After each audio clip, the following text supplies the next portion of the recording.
Every single time on a call with someone like you, I'm like, I am thinking bigger every single time. I just know for me, it's going to be way easier to scale to 100 million than it is for me to scale to 1 million. In order to get to where you need to go, you have to start thinking at that level. If I can solve that problem for somebody, when it comes to viral stuff, if I can figure that out, it doesn't matter what the end product is. If you want to have an impact, then figure out how to make those people the most amount of money. Maybe it's not short form content. Maybe it's not long form content. Maybe it's ads.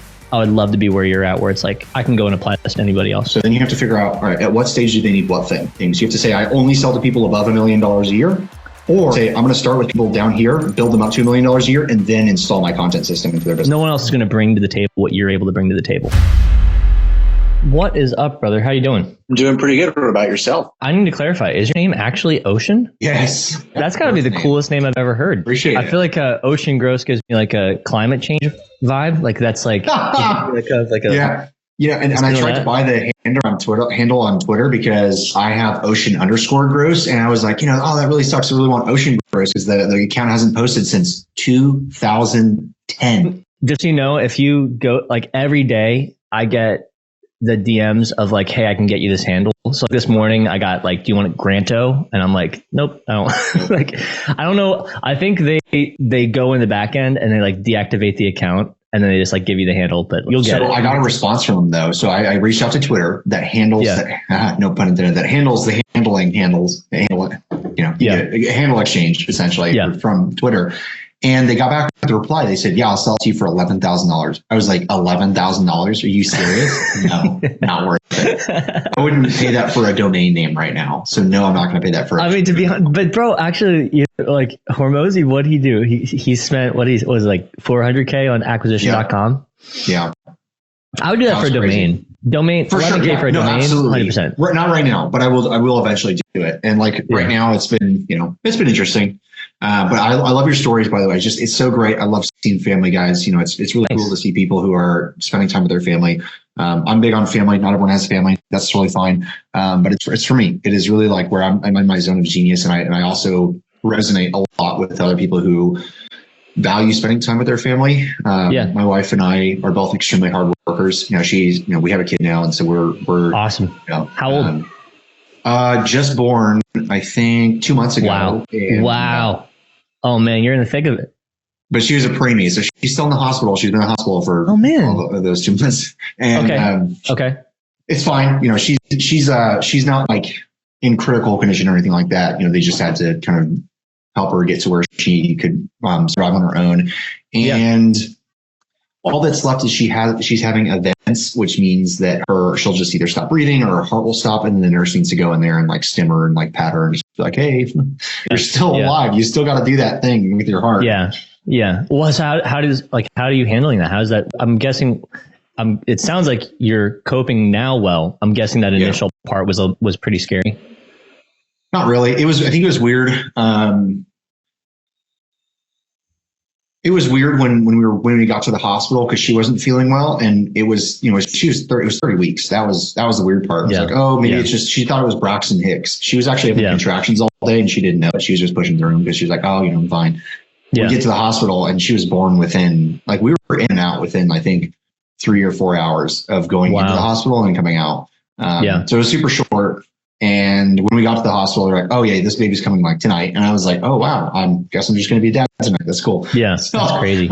She came out super cute. Everyone says like, you're going to think it's the most adorable thing in the world. I thought she was pretty ugly at first. She looked like a little bit of like an 8. Same. Yeah, same, bro. Yeah. And she came out, and then now it's been a couple months. She's starting to fatten up a little bit. And she started to be more attentive and awake. And now it's like, okay, that's kind of cute. Now, thanks for taking time to talk to me, man. I don't want to, I'm glad, like, time is precious right now. So I appreciate you. I see your content. I've been seeing it on the calls and I'm like, I feel like I got to know this guy. Cause I think we do similar things. I think you do more than the stuff I do, but I want to hear about like what business does, what Higher Gross does. And we've personally worked with 4 people who,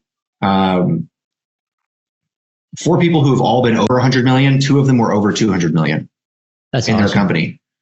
So for me, it was like, oh, man, all these guys are doing over 100 million. Like, this looks so sexy. It seems like it could be The one place I wouldn't do it though is DFW. That is like an awful market. It is the most competitive market to be in. It is, I've heard nothing but like DFW. Like, stay away. Yeah, because Dallas has like one of the highest density like number of contractors per. Really? Yeah, per area. Interesting. And I calculated it. Average roof replacement cost is about 12,000, and of roofs in Kentucky. That's awesome. So as long as you can get 10% of that, you have a $100 company, and that's really cool because you usually have some pretty profits. So it's what I've been thinking about. That's kind of what my next stage is like all of these agencies that I look at, they're making other people a lot of money. Yeah. And selling at like 300 million, that's impressive. I'd love to actually talk with them and see. But I've only met a couple of them, and they're pretty quiet about it. As in, they don't have like a coaching program. They don't have like or if they do, it's not they don't specifically advertise like, hey, we did $100 million, which I kind of want that, because I want to know that this is what I'm about. And hey, money may not motivate you, but it motivates me. And it's not because I just want money to have money. I think that there are stigmas around having money, and of like, oh, well, only bad people have money. Mm-hmm. And so then it's a cause and effect thing, because all the good people are like, oh, I don't want to be one of those people, so I'm just not going to have money. That's a church culture thing. I don't know if you're religious, but I grew up in church culture, and that was like, you never, like, it was anybody that had money, you were like, oh, they're like, all you heard is like, it's hard to be a Christian. It's hard to be a Christian if you have money. It's like anybody who's rich, it's like, what are you giving? Like, what are you not giving away? And you never see the back end. And I got older, and I was like, I see a lot of really awesome Christians that give a lot of money away. Yeah. And they're like more generous.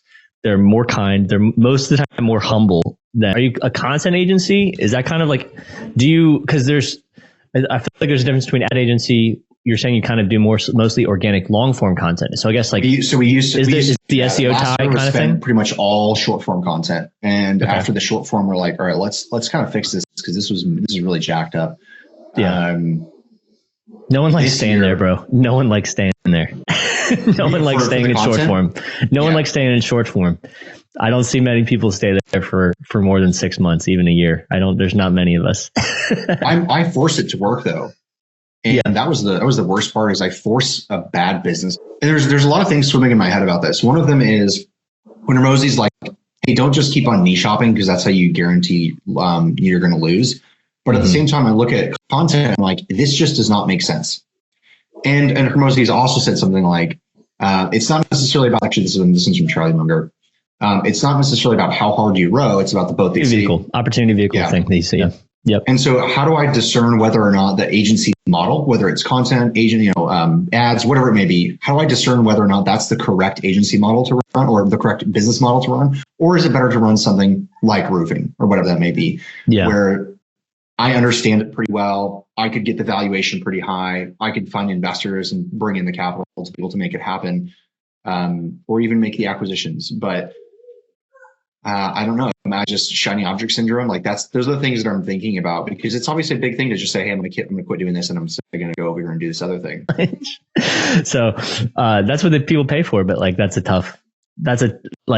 problem that my team, like, I'm determined to figure out this year, is like, how can I gamify a guaranteed number of views based on volume of content, no matter how boring the person is, because we have enough ideas and enough angles to be able to ensure X amount of views for an ideal client to equate to a certain number of money. It changes. When we first started, because I think it looks like you may have met Ryan McGinn, or at least you know of him. He's one of my clients, actually. That's hilarious. And are you building his community right now? Yes. Yeah. So like I've been working with him for a few months. We became friends last summer, and so like genuinely, I live in St. Pete. So I moved to it's weird. It sounds stalkery. The quick backstory of how I got into this is I worked in investment banking. I worked in IT. So investment banking for a few years. I worked in IT for a few years. I was like project manager. So back end, back office, investment banking analyst, that kind of like back end, back office kind of like processing, but I was like depressed. I didn't like what I was doing. Right. I had entrepreneurial, like I was definitely into it. So I started watching Ryan Pineda clips. and that led me to like a Ryan Pineda podcast.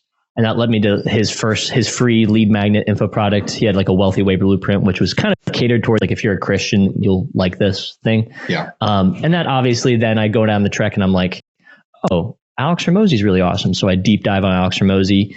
I think I watched a podcast with him and Grant Stephan, and it was like Iced Coffee Hour. And I watched the podcast, and that literally changed my life. Like hearing his perspective, hearing his stuff was like a 3-hour podcast. And I was like, that is now how I'm going to think, and I'm going to approach things that way. And then Gary Vee, you get everybody. You kind of like, you go into all these things, you kind of go into the real estate model. I'm like, I don't have money to do real estate, so who else can I kind of take in? Will to do real estate. Yeah, yeah.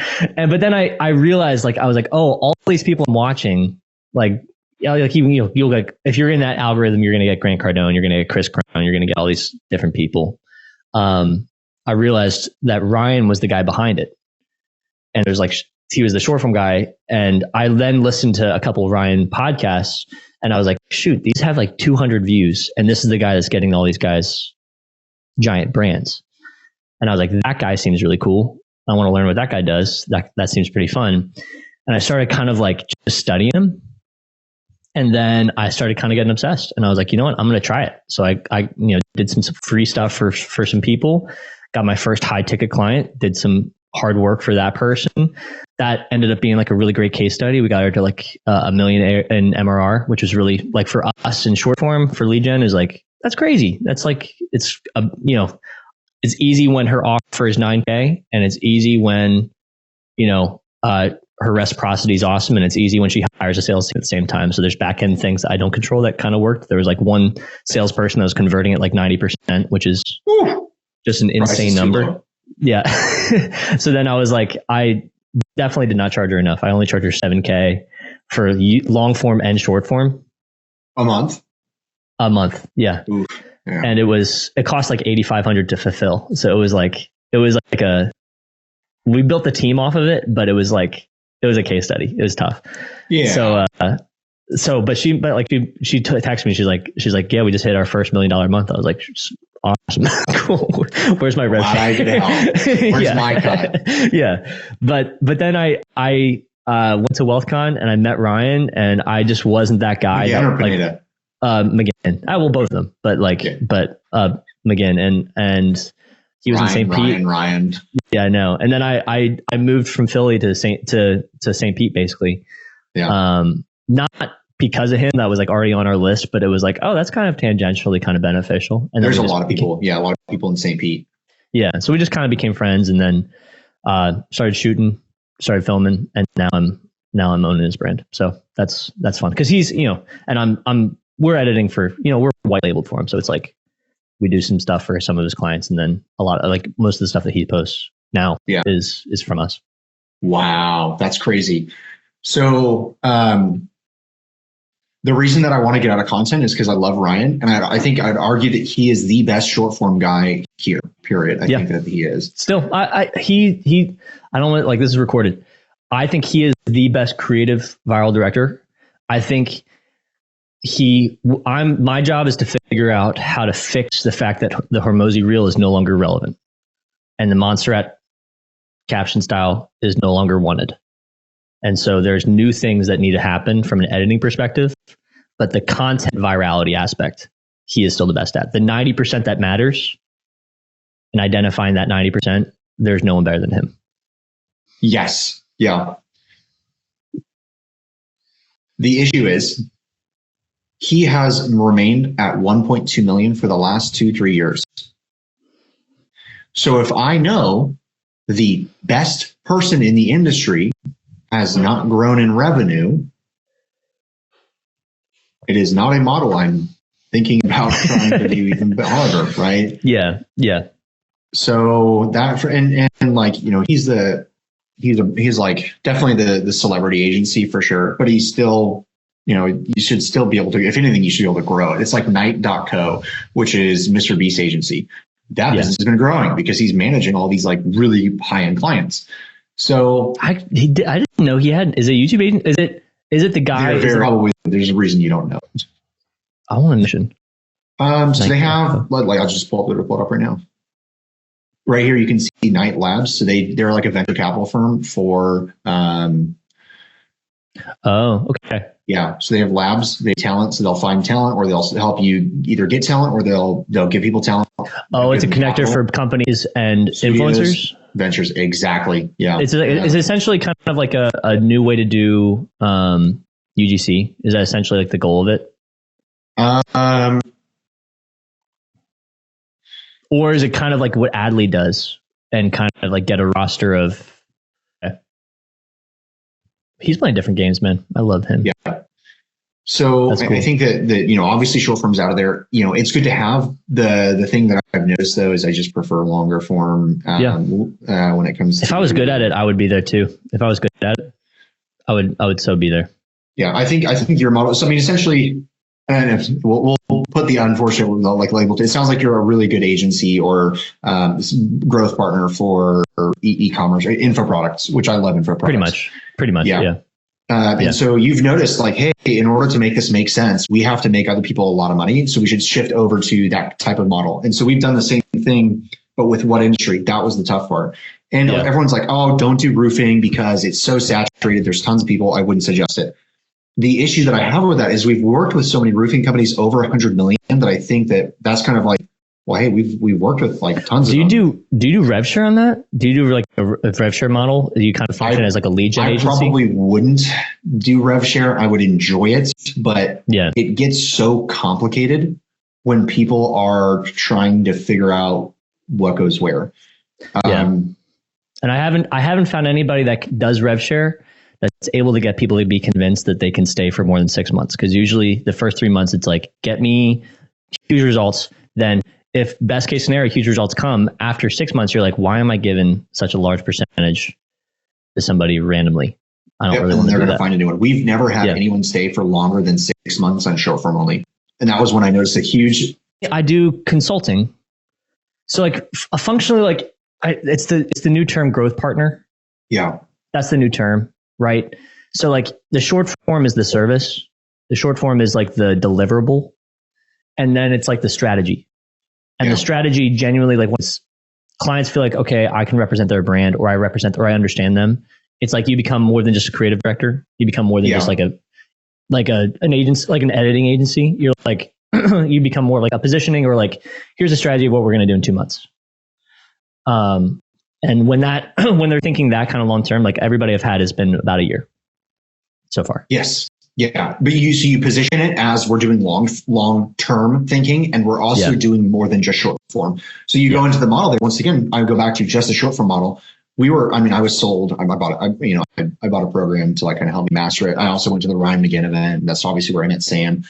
Yeah. I was sold this really cool idea that you could make it big, but I found out that the model just caps out at like you're a business owner who just so happens to be creative, right? Yeah. The majority of people, I would like to think that I'm in that same category. I guess time will tell. But the majority of people that are creatives are just really... Here's my vision board is like, I'm going to do some short form for Alex and Layla. That's my vision board. That's what got me into this.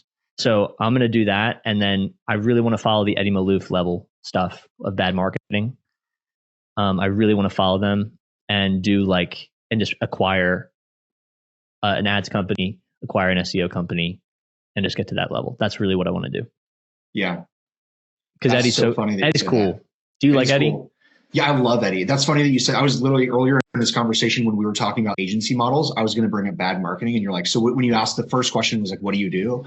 I was literally just going to say ad marketing. Like, sorry, they changed it to good marketing because. Oh, no, that was April Fool's. Oh, that was April Fool's? Yeah, that was April Fool's. Dang it. Dude, I totally I was on Twitter for like 2 minutes before I started scrolling things and seeing all the shocking stuff. I was like, what the hell's going on? See the comments. I'm like, oh, it's April. I'm like, fuck it. I'm staying off of Twitter and all Instagram, social media today. Because this is an awful thing on social media. Same. Yeah. Damn it. Okay. I so thought, I was like, oh, that's kind of cool. Be on social media. Same. Yeah. Damn it. Okay. I so thought, I was like, oh, that's kind of cool. Oh yeah. Because I was like, what? That would be so dumb. That'd be so dumb. The only thing I don't know yet, because I've only heard. So the reason short form works is because it's not scalable. You have to fly out in person. Unicorn. You have to have a unicorn creative director. Like you have a personality where you can probably talk to someone who's made $100 million and have the balls to be like, hey, do this. Right. Yeah. And be like, you're paying me to instruct you. And so I'm going to creatively instruct you. And even though you have an ego, I'm going to match it and say, you're wrong. Say it this way instead. Yeah. That abrasiveness generally creatives don't have. And like, it's like if Ryan Pineda wanted to run a content agency and he was the creative director, he probably would. Last year I spent about $100,000 on my education. That's crazy. Yeah. I'm going to get there. I'm going to be spending that. Your ARR is bigger than mine. I know that for sure. Like I've been hovering around like 40K a month. So I'm still like, I'm between me and 75. It's like, for me, it's all sales. I can get there with sales. If I focus my energy on sales. But then you're a sales agency. And then that's why you have some, like once again, hey, just rip off what we're doing. You know, those coaches who coach other coaches on how to coach coaches. Yeah. They're all selling the same exact thing. And they're all just ripping each other off. Really, who they're ripping off is Cole Gordon. So I actually hired Cole Gordon. And I was like, all right, dude, what the hell do I do? And his advice, which is really funny. But he's a good product. He does. I hired Cole and they were just like, oh, yeah, just copy what we're doing. I'm like, I'm over here thinking like, all right, do something new. And he's like, no, just what we're doing here, put it into your business. I was like, dude, this is not real. What are they doing? Is it just like, I heard they're hiring? I went to a talk and he was talking to me about the back end, like hiring process and what their interview process is and their cadence of that. That was from the agency founders. That was from Eddie's event. He had Cole talk and it was solid. So it's essentially what you're doing now. But instead of branded around content, they're branded around results, which is scalable. It's the same thing as admin, which I'm sure you know, Brian, shoot, I can't remember his name, but he worked with like Sam Ovens and stuff like that, which is really cool. Yeah. Yep. That is very scalable where you're able to see, it's a machine. Your job is to take this person with X value to the market and say, under you, we're going to place a closer, we're going to place a media buyer, we're going to place a system to be able to generate more content. And here's how to do fulfillment at a really high level. You still own the business, but we're going to place this team inside of here. They say like, yeah, we'll place closers, and they're right. A good closer and a good like sales rep, that kind of combination with really good marketing, which they provide all of, will be able to scale your business. And that is why they're so successful. They have control over the product and they have control. They're doing like 25 million a year, according to them, right? So it's because I guess my problem right now is that I'm only in charge of the lead gen.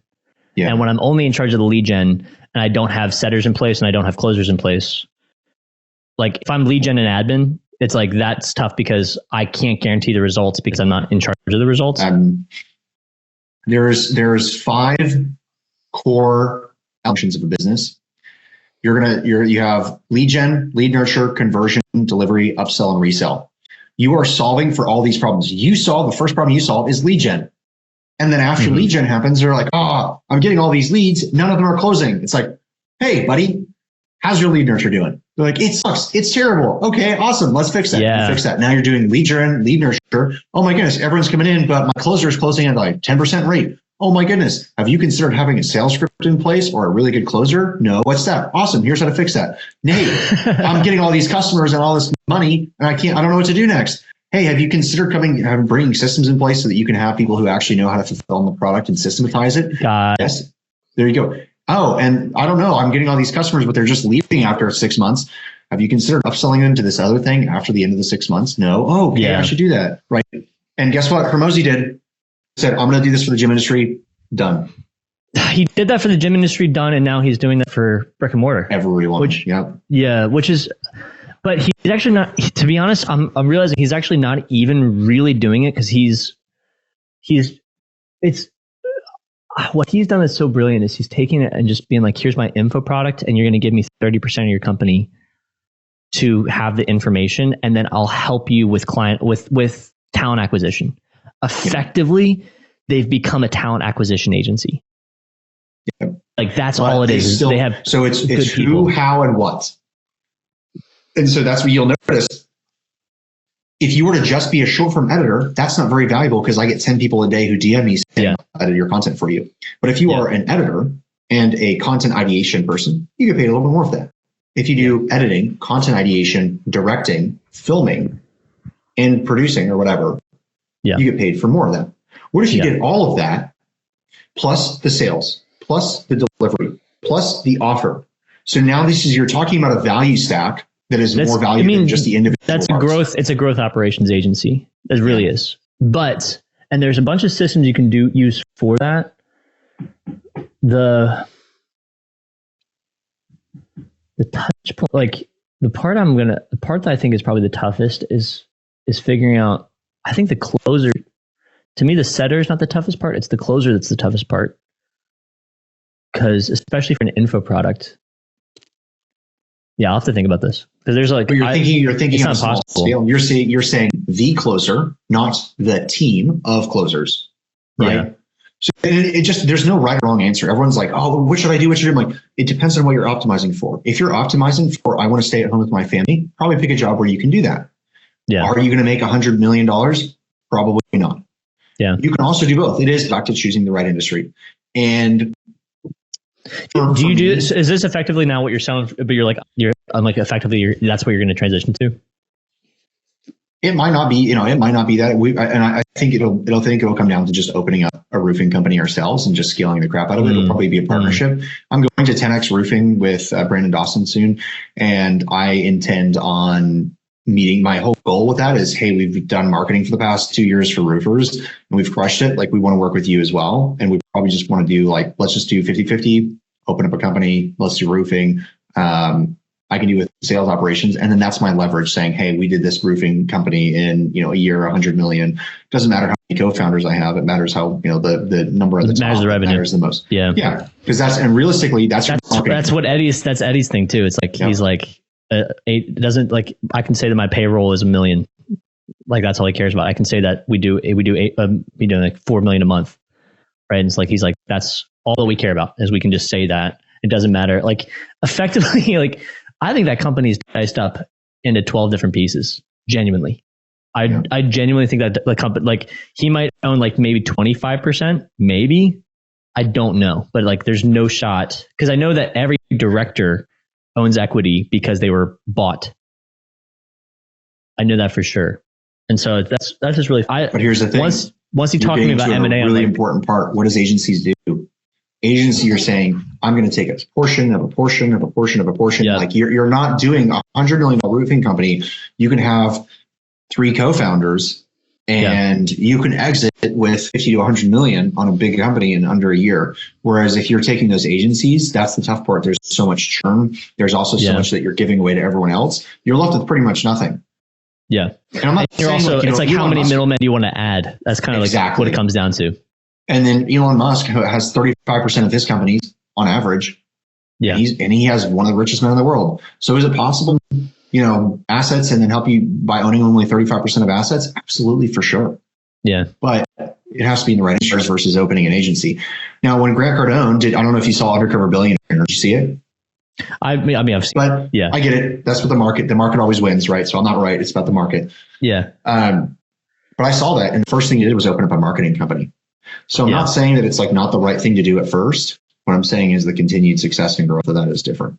Yeah. And even his business partner that opened up the marketing company with him, I don't think they're doing the marketing company anymore, but they are doing the mattress company. And they're 10xing that. I see him opening up new mattress companies, brick and mortar mattress locations, like all over the place. That's exciting, man. Yeah. I think for me, tell me if this is a limiting belief. I feel like if I get I want to get this to 100K a month, because I know I can. I know I can solve that problem. I know I can fix it. I know I can do that. I know I can scale this to 1 million, 80K, 100K, something in between there. And then I want to go into M&A and start acquiring the stuff that I'm not good at right now. And then just, if I'm going to buy things and then give a little piece of equity, or partner, right? And give a little piece of equity of the parent in order to acquire that service. Is that dumb? So I want to solve the problem, but you have to think, how long has Eddie been doing this for? How many years? Not that long. Less than 5. Less than 5 years, and he's up to 4 million. Or my guess is he owns about 30%, if I had to estimate, given that he has partners. And I think he and Ashton probably only own 50. So 50 together. 50? No, I think he and Ashton probably own So 50%. So he owns 25 each. Of that.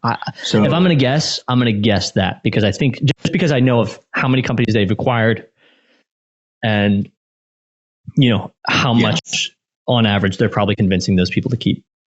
50% of that. So that 25% of a $4 million company that will probably $5 million company that will do the exit through 10% profit margins on Switch. Wow. And I think I would say 2 to 3%, like 2 to 3x, because people want to say it's like 4 to 5%, 4 to 5x, but I think it's like 2 to 3x for their EBITDA is probably around 20-ish%.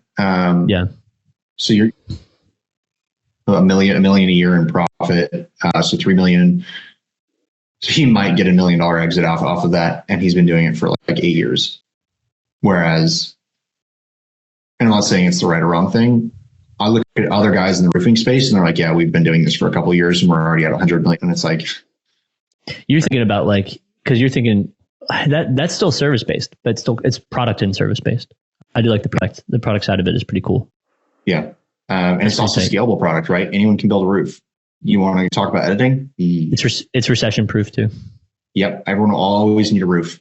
Not everyone wants. And honestly, it's like the same thing with Neil Patel, right? Neil Patel says, we've studied over 3,000 business accounts. All of the stuff that shot on the phone performs like 37% better. And I was like, so we're all worthless is what you're saying. We just shouldn't do it. And Sean Cannell, who is obviously one of the biggest people in the space, Sean Cannell, you look at his content, how's it filmed? Oh my goodness, it's filmed on his phone. Yeah. Filmed on his phone, does green screen effect. Yeah. He knows what he's doing. Why is he not filming with giant Gucci setup? To be honest, Gary's best content too is also just filmed on his phone. Yep. But here's the deal. I do think what people are, you want to think about the details like that. The positioning's half of it. The psychology positioning. Yeah. So much of it. The personality, the conviction. That's the stuff it's like some people have it and some people don't. And people You're talking about the book called Good to Great, for example. Mm-hmm. You're saying the great people are all their best content is on the phone. So why does it make sense to hire an outside agency to come in? And because the great people will see that and recognize that. The okay people who are maybe not going to have a bigger business, which is fine, by the way, there's absolutely nothing wrong with that. If you're not going to have a big business, then you're probably not, you have to level up as a leader and you might not be a level 10 leader, and that's okay. Yeah. Yeah. I'm not going to, you're making me want to chase shiny object syndrome, and I'm going to. Dude, I've been thinking about this for years. I haven't chased shiny object syndrome because I've been contemplating it. So for me, I don't think it's shiny object like, syndrome. No, but I'm saying for me, it's like, I'm not going to bail on this. When I say bail on this, it's more so about like, I'm never going to stop doing it. It's about who I delegate it to and what I then divert my attention to. Yeah. Like, it's still going to be a who, not how thing where it's like, once I scale it, equip a team so that I don't have to be involved in it. I'll be there. I'll be there in a year and a half. Yeah. But I know for a fact that if I can solve this problem, my marketing ability to be able to get to realize I can solve that same problem for literally anybody else, like cracking viral content, cracking brand positioning, cracking info product and conversion on lead generation. I'd still like, Alex talks about people want to be a one of one. And then he says like, I want to be a one of zero. That freaking resonates with me, where it's like, I look at Ryan and you're saying like, we'll both acknowledge Ryan is the best. Ryan, again, he is still the best. And even though I do his content and he's my friend and I'm supporting him and I'm like, I want you to crush it and I want you to win more than anybody else. I want to beat him. There's like, I'm like internally, I'm like, I still want to beat him. And it's like in a positive, affectionate, like respect way, where it's like, I look at what he's doing the same way you probably look at what Alex does. And you're like, you kind of want to beat him. And it's like, that's like the best respect you can give somebody else is like, I want to compete with you. And I, when it comes to viral stuff, if I can figure that out, if I can solve that problem for somebody, then it doesn't matter similar to you're saying, like I can do that for roofers. It doesn't matter what the end product is. Your skill set of what you've established so far is like, that is all your leverage, because no one else is going to be able to no one else is going to bring to the table what you're able to bring to the table. And so I don't have a table to bring something to yet. So I'm still in that, like, I still have a discovery phase and a failure phase of like, I have to figure out what that thing that I'm the expert at it is, because otherwise it's just kind of all talk. And then once that's kind of established, it's like, I think I would love to be where you're at, where it's like, okay, sweet, I can go and apply this to anybody else. I don't have the confidence right now, and say, yeah, with confidence, I can scale this. If you're going to sit in the info product space, you'll notice the biggest people, not always the most popular people, the biggest people are all selling the same thing, and it's the Cole Gordon style. And if you can just sit there and say, this is how, I mean, realistically, the people who make the most amount of money are all in sales and marketing. So if those people who make the most amount of money, that must be the harder part, figure out how to do that. And it comes down to, how do you set up a sales team? I'll send you a video on it as well. But I literally made a video of like, this is exactly how you set up a $100 million sales team. And this is how I read 2 books that these guys did both the exact same thing. One of them was Salesforce, the other one was for HubSpot. Yeah. I was like, okay, so both of these guys did the same thing in the same industry in different companies. Yeah. There might be something to this. And that's how they set up a sales team. And then they obviously got compensated for that, because they made other people a lot of money. Yeah. So for you, if you're saying, all right, I want to make as much, if you're optimizing for wealth, but also your own sanity, because there has to be, some, and not traveling. Not traveling every. Work-life balance doesn't exist. It's a lie. Don't. If you want that, we agree on that. We agree on that. So if you want to have an impact in the info product space, then figure out how to make those people the most amount of money. What do they suck at? Okay, they're really good at the info product side. They suck at sales. They suck at marketing. So then fix that. And then don't be married to the product, married to the avatar. So you're married to the avatar, and then you're saying, all right, so the product is info product, and that's what the avatar is. And the product that you're giving them is the things that actually move the needle for them. Maybe it's not short form content. Maybe it's not long form content. Maybe it's ads. Maybe it's setting up a sales team. Maybe it's how do you retain them? Retain them can be. Yeah, that's a good thought. Okay. Yeah, easy enough. Yeah, I'm scared of offering ads because I'm scared of delivering on something I don't know. Why don't you partner with us? Always happy.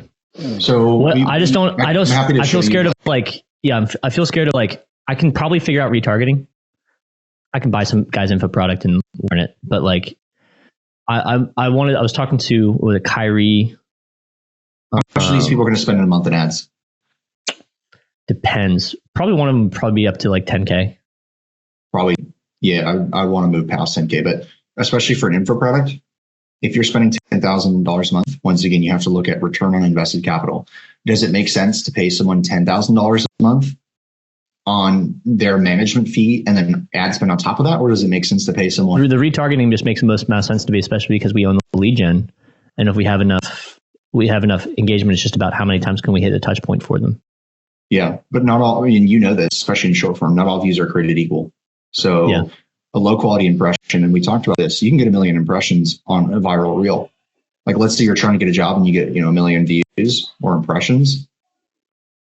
That may not mean anything for you. But if let's say that you're trying to apply to a specific job and you go out and get a cake and you put a QR code on it and you mail the cake to them, obviously in a respective box so it doesn't end up smashed when it gets there, but you mail them a cake with a QR code on it, that cake may only get 10 impressions, but all 10 are the business, the people in the business who might be responsible for hiring.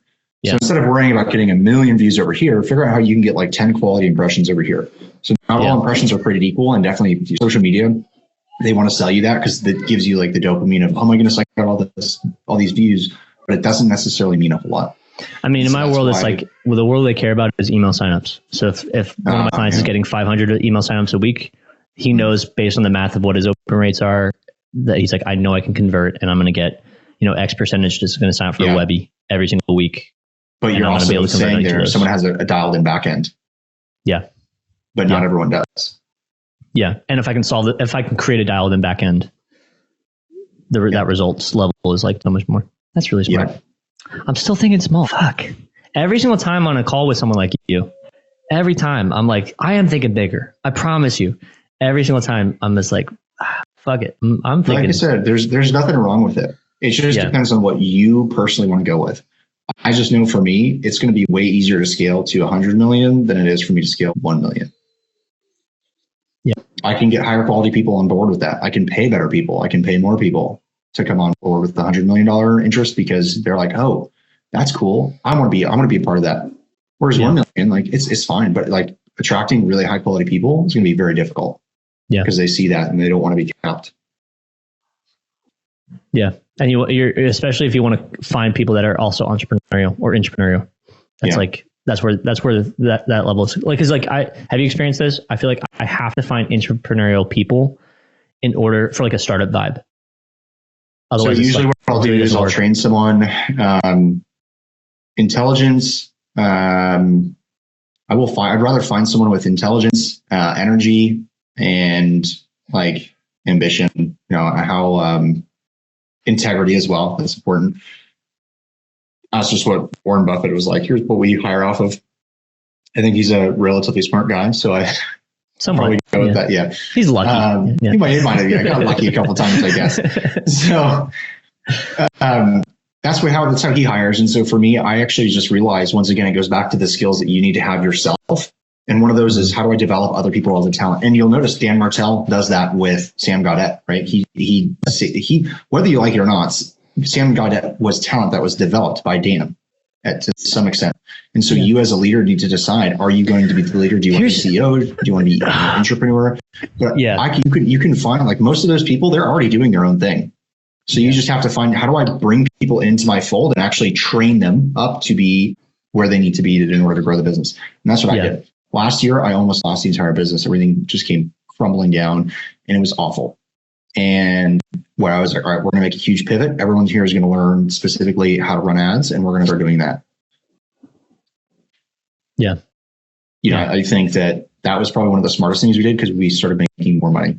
Because we were like, wait a second, for our business, that it really took off not when we were doing a bunch of organic content. It took off when we started running ads. Yeah. And so if that worked for us, then why don't we just do that for other people? How do I solve the problem where I think fundamentally what I believe everybody needs at my tier for info product, especially at a scale of like we're trying to do a lot of content, volume of content. And I need people to basically have a videographer on them all the time. Like that's effectively how Sam started. He developed through that all the skills he added on, all the investments of Dan putting into him, he added on, right? But like fundamentally what he started with was D-Rock. That's what it was. And I think everybody at the end of the day, whether you start with an agency or not, you end up, if you do everything right, you end up in a position where you need a D-Rock. Issue is I don't want to be a D-Rock. So you have to come to the acknowledgement that you can't, nor do you want to be that person for everyone. Think about this. If Sam launched a product to say, hey, I'm Dan Martell's videographer, and I helped add on millions to his revenue in 3 months just by focusing on the right things. If you're an info product space above $1 million per year, I can install a videographer in your business and I will train them up to do everything that they need to know about how to be your D-Rock. How much do you think that program would cost, would be worth? Probably like $50,000 at least. Mm-hmm. Someone would probably pay $50,000 to be a part of a community, kind of like we are now, to be able to do that. So you're asking me, how do I overcome that? If you want to be that person, acknowledge that you're not, like that person does not, you will get paid directly proportional for the problem that you solve. Mm-hmm. If you're okay with that, then do that job, but realize that you will probably not make more money than the market always wins. Mm-hmm. So if the market is paying that rate, that is what you will get paid. Yeah. So then you can have to say, if I'm optimizing for money and not what I enjoy the most, then you just have to say, I'm going to try something else. Yeah. And it may be solving another problem. It may be doing something like what Sam's doing. Sam is essentially a growth partner. Yep. But he was also mentored into a growth partner. Yeah. In-house. So you have to acknowledge that different stages require different solutions. Once again, marry the avatar, date the product. I get it. Like you and I love content, but I had to just sit down and have an honest conversation with myself. And I was like, content is not the end all be all. It's actually a combination of things. It's content and ads. Paid ads is like the nitro, stability is like the content creation, brand building, the long term. That's where the big money's made because more people know who you are. Yep. But in order to actually pay your bills, because we all have bills, paid ads is really where it's going to help you. So then you have to figure out, all right, at what stage do they need what thing? And then you're like, hey, I really want to sell everyone this thing. Then you have to do one of two things. You have to say, I only sell to people above $1 million a year, Or you have to say, I'm going to start with people down here, build them up to $1 million. I'm looking for people like you all the time, because if I interact with even just perceiving how you see what you're trying to do, what you're hungry for, not only is it inspiring, it just makes me be like, yeah, it's okay to pivot. It's okay to think bigger. It's okay to want money. And it's not greedy to be like, this is what I'm valued at because I'm solving this problem. Yeah. I also think that if I'm the type of guy that can solve those types of problems, like, you have years on me. So I think if I'm the type of guy that can solve those problems, I'm like, you don't have money 24, right? You're only, fuck you. No shot, dude. Yes. With that beard, that's insane. When did you start? 6 years ago, successfully about 3 years ago. Okay. I just failed for like 3 years straight. It was awful. Yeah, keep the beard. Keep the beard. People are gonna think you're 30. That's tight. That's why I haven't shaved it. It's because it's people. Yeah. I lean into people's assumptions, and they assume that they correlate age with experience. And if I shave it off and I look super young, they're like, oh, yep.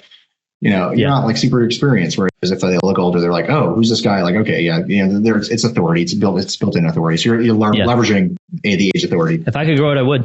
For sure. You look great. You have the hair. My hair is receding. So yeah, well, that's also good. That also works for you too. You should be using that. There you go.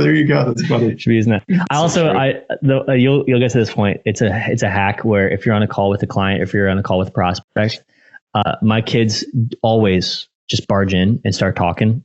But like, I'm not going to lie to you. It closes like crazy. Closes instant. Kids close like crazy. Instant trust. You're like, oh, this dude has a family? Great. I'll buy whatever you got. No one trusts a single guy.